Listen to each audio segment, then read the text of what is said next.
Good morning, comic book fans. Welcome back to Comics in 5 Minutes. I'm your Evil the No Shorty, and our week has been messed up for multiple bank holidays. So our delivery only just arrived on Thursday, and I wanted to read and review something really cool to try and remind you all that we're here.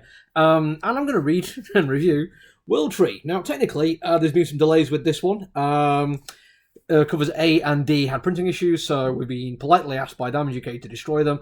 What we have is a cover B, and we've got some Diamond UK exclusives as well. We have to hold off sale of the ones we have until the replacements come in the end of the month. Totally fine doing that. This comic book is not for sale. But I really wanted to read it because I really liked Tinian and I really liked Jordie Bellaire doing her colouring, so I had to have a look at it, and I'm really glad I did. I really liked it. So, here's my review of it. I hope you enjoy. This is a dark as hell comic book. It is horror, which is what Tinian does really, really well. Unfortunately, I have to start by saying it is not the most original of ideas, and I don't want this to be seen as now just like, oh, well, a bad comic book then. No, it isn't. It's just an idea that has been around for a while, and I like the fact that it's still out there because it is something we're thinking of. Speculative fiction should be looking at future kind of writing and things that can go wrong, and maybe even think about how to prevent them. In this particular instance, it's the idea of a sentient AI, or more accurately, a learning engine that basically uses the dark web as its feeding source and becomes an underweb.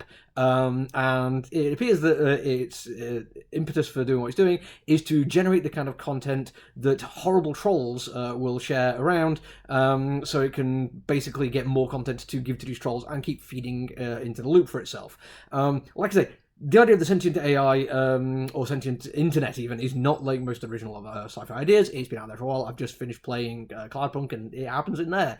It's not saying it's a bad idea. I like the idea, but what I love is how Tinian puts it all together. Not just him, by the way. I've already mentioned Bellaire on the colours because I love her work, but Fernando Blanco on the artwork. And the two of them have clearly worked together to give this book its very distinctive flavour. Quite a little bit, by the way, is Mitch Geraghty, but since he's one of my favourite artists, I really do not think that that's an insult to say that I see some shades of that in here. Partly it comes from the page layout. There's a fairly consistent 12-panel grid they use, but then they'll cut out guttering to open up wide shots or bigger shots when they need to, and they use it really effectively for a lot of very heavy dialogue kind of stuff. And when I say heavy dialogue, I don't mean full of exposition and explaining every single bit of minutiae to you. They don't do that. What they do is use these opportunities to have conversations which explain the world and explain the characters and explain what's going on without having to just literally block out text and explain the world to you. It's definitely a show don't tell, and it works very effectively. Not just that, but these close-ups when we do have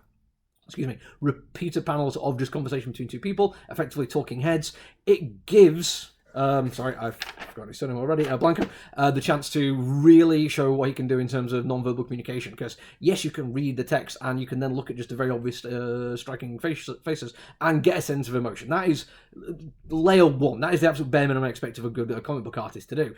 But we also have more depth to it. We get a sense that when people are talking about something dark, but seem to be at ease, it's because they're with people they're friends with. And this is one of those situations where you can talk about dark things and find humour in it and find relatability in it.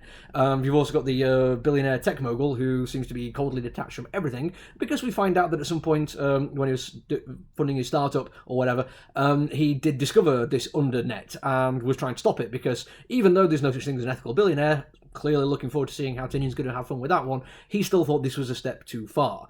And I get that, that's cool, but I want to know who this guy is. I like the fact that he's cold and distant, but still clearly wants to help. I want to see how this is going to play into who he is and how he's made his money. I think there's going to be a really interesting look on tech culture. And also, the most important part of it, I think, is because all speculative fiction needs to be about more than just a cool concept. There needs to be something there that's going to drag people in, give them a sense of reality, or at least of their own reality. And in this particular case, we're talking about people who get into that extremist funnel online, basically by seeing kind of content which is not exactly what you should be seeing, and people kind of force-feeding it or drip-feeding it, and being convinced it's actually fine. And it's a dangerous, dangerous thing. It leads to an awful lot of stuff. I'm going to obviously just incel being a major one, but also an awful lot of far-right extremes kind of stuff.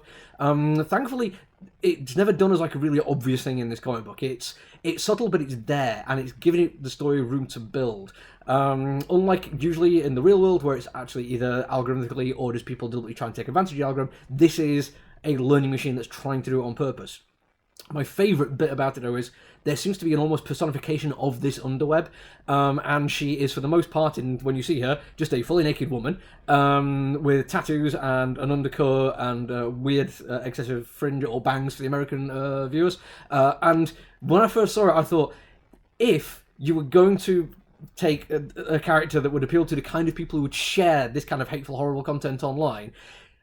Oh, I forgot the actual character's name. Have you ever read the books or seen the movies based on The Girl Who Kicks a Hornet's Nest? That character, but done in a way that is overtly sexualized, I can't help but feel that that is just a direct thing, that's exactly what this system would want to do to try to appeal to as many people as possible. And I think that between them, the creators on this comic book came up with this as an idea, and I really like it. I thought it was absolutely fantastic. Cannot wait for the rest of it. It's a bit of a shame everyone else has to wait a couple of weeks, but hopefully this review will at least give you some interesting things to think about when it comes out. I hope you get at least from it what I did, if not more. It is a very solid start. Very, very good indeed. That's it for me today, though. There's still a bunch of stuff I want to review, but there's not much left in the week. Keep an eye out, though, because I'm going to try and squeeze in much as I can this week. Until I see you all again, though, look after each other, everyone. Stay safe. Bye.